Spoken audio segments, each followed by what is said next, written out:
अगर आप चाहते हैं स्टेज प्रोग्राम की नई वीडियो आप तक पहुंचे तो चैनल को सब्सक्राइब कर ले, साथ में घंटी को दबा दे, वीडियो को लाइक और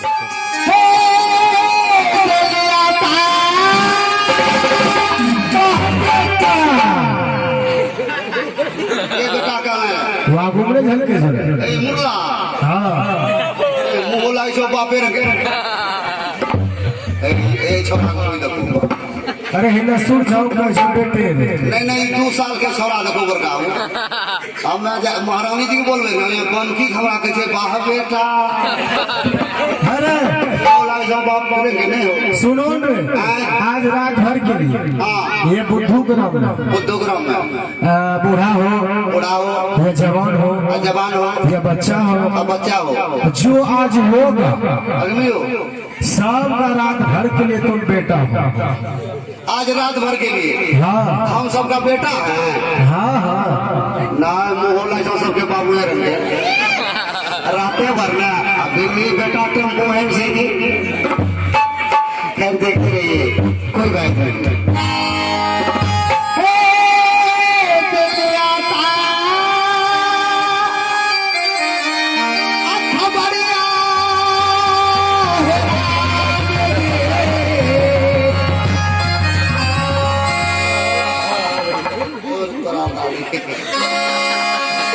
एक तो हराता महलिया के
खुश रही मंत्री जी।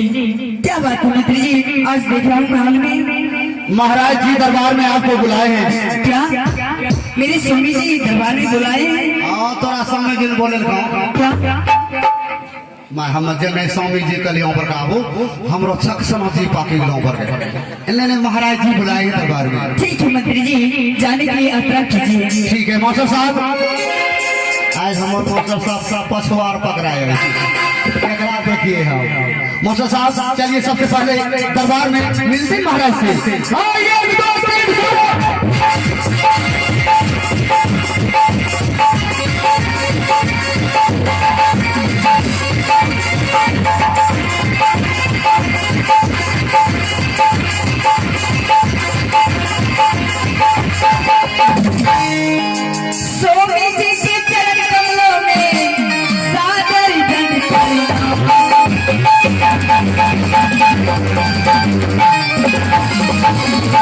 स्वामी जी के चरण में सादर धन प्रणाम। किसलिए याद किए हैं स्वामी जी, कहिए सारा बन।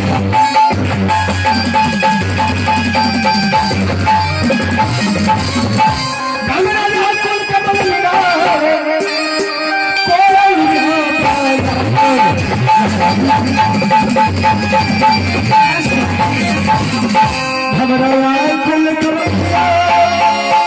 कोयल नागाल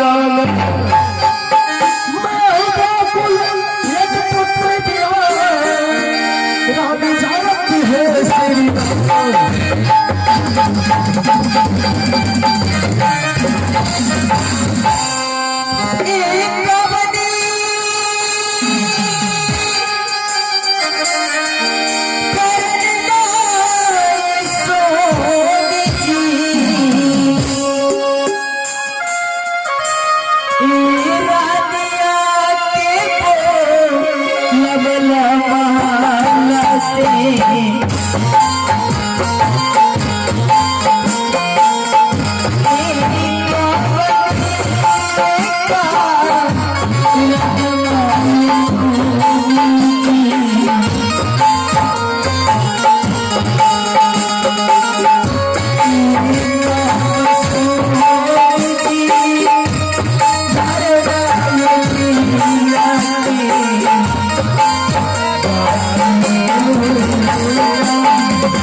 और ये एक ऐसा सेक्स सूचना है हम सूचित करना चाहेंगे। रंगरा से आए हुए आध्याय श्री अजय मंडल जी, आपकी कामता के माइक्रोफोन के बाद जाता हूँ तो शीघ्र आप हमारे ग्रीन रूम आएंगे, क्योंकि आप जरूरी काम से आपसे जितना जल्द आप हमारे ग्रीन रूम आएंगे। अजय मंडल रंगरा से धन्यवाद।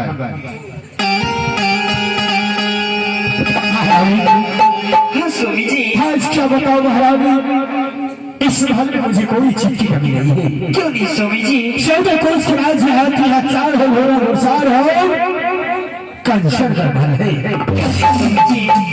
लेकिन महारानी, लेकिन ये सारा संपत्ति रहते हुए ये फिर भी उदास रहता है।